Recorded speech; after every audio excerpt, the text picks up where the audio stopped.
گزشتہ دنوں ہونے والی مونسون کی بارشوں میں سیلاب کے ساتھ ساتھ کوئٹہ میں کروڑوں روپے کا بھوسا بھی خراب ہو چکا ہے۔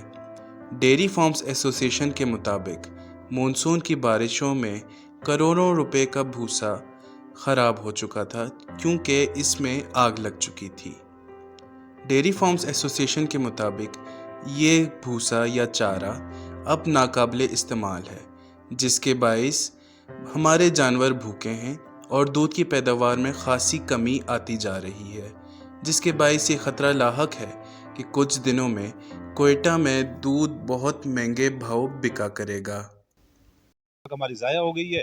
ہمارے پاس تو اب یہ ہے کہ کھلانے کے لیے نہ پیسے ہیں، نہ ہی وہ جو چارہ ہے وہ ملتا ہے، کیونکہ ہمارا جو کچھ بھی راشن یا اجناس ہیں وہ سندھ اور پنجاب سے آتی ہیں۔ تو سیلاب جو ہے نا، سیلاب نے سندھ کو زیادہ افیکٹ کیا ہے۔ وہاں پہ جو فصلیں تھی وہ تباہ ہو چکی ہیں، ہمیں وہاں سے خوراک نہیں مل رہی ہے، جانور ہمارے بھوکے کھڑے ہیں۔ ہماری انتظامیہ سے پرزور اپیل ہے کہ آئیں، وہ سروے ٹیم بھیجیں جو کہ ڈیری فارم میں آ کے سروے کریں، وہ دیکھیں کہ ہمارا نقصانات کتنے ہوئے ہیں۔ اور ہمیں جو ہے نا بار بار یہی کہا جا رہا ہے کہ جی آپ دودھ مہنگا بیچ رہے ہیں۔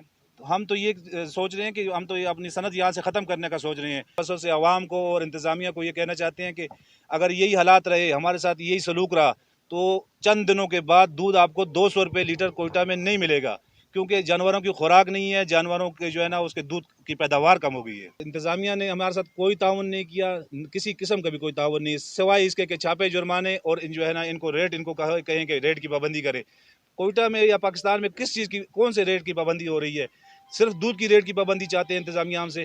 ہم تو یہ پرزور اپیل کرتے ہیں کہ ہمارے ساتھ جو ہے نا انصاف کیا جائے، نہیں تو دودھ 200 روپے لیٹر ہم بہت جلد اعلان کریں گے انشاءاللہ۔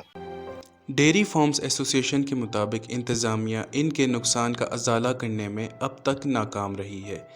ان کے مطابق ریٹوں کی بنیاد پر روز بروز ضلعی انتظامیہ چھاپے مارنے اور جرمانے کرنے تو آ جاتی ہے، لیکن ہمارے نقصان کا ازالہ کرنے کے لیے کوئی نمائندہ ہم سے رابطہ قائم نہیں کر رہا، جس کے باعث ہم مجبور ہیں کہ ہم ریٹوں کو بڑھائیں گے۔